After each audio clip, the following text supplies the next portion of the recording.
கிறிஸ்துக்குள் எனக்கு பிரியமானவர்களே, இன்று பொது காலத்தில் 15ஆம் ஞாயிற்றுக்கிழமைக்கு நாங்கள் கால் பதிக்கின்றோம்.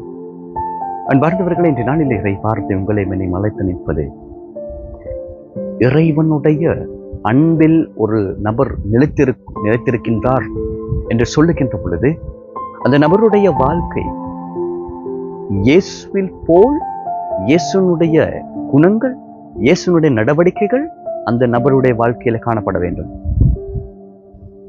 என்னுடைய உற்றார் உறவினர்களை எவ்வாறு நாங்கள் கண்டு கொள்வது, அவர்களுக்கு எவ்வாறு நாங்கள் பணிவிடை செய்வது?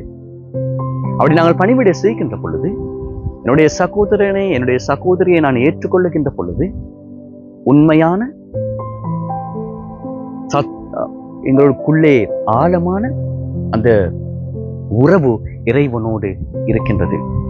ஒரு நபருடைய வாழ்க்கை அந்த இறைவனோடு ஆழமான உறவு, ஆழமான இந்த பக்தி இருக்கின்ற ஒரு நபருடைய வாழ்க்கை மற்றவர்களுடைய கஷ்டங்களை, துன்பங்களை, துயரங்களை அறிந்து கொள்ளக்கூடியதாக இருக்கின்றது.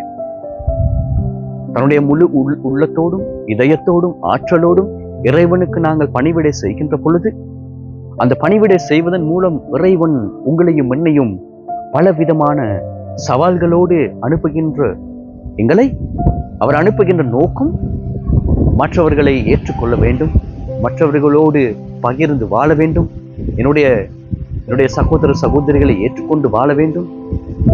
இந்த சமுதாயத்தில் நாங்கள் பார்க்கின்றோம் அன்பார்ந்தவர்களே, தன்னுடைய பெற்றோர்களுக்கு எதிராக பிள்ளைகள் செயற்படுவதும், பிள்ளைகளுக்கு எதிராக பெற்றோர்கள் செயற்படுவதும், சமுதாயத்திற்கு எதிராக திரண்டு வருவதும், சமயங்களுக்காக போட்டி போட்டுக் கொண்டிருப்பதும். ஏன் சமயம் என்று சொல்லுகின்ற பொழுது ஒருவருடைய வாழ்க்கை உன்னதமாக இருக்க வேண்டும், அவருடைய வாழ்க்கையிலே புனிதத்துவம் காணப்பட வேண்டும், கருணை காணப்பட வேண்டும், ஈரத்தன்மை காணப்பட வேண்டும். அவரை காணப்படுகின்ற ஒருவருடைய வாழ்க்கை இறைவனுக்குள்ளே வாழ்கின்ற வாழ்க்கையாக இருக்கின்றது. எனவே இதனை நாங்கள் புரிந்து கொண்டு வாழ்வதற்கு இந்த நாளிலே முயற்சி செய்வோமா?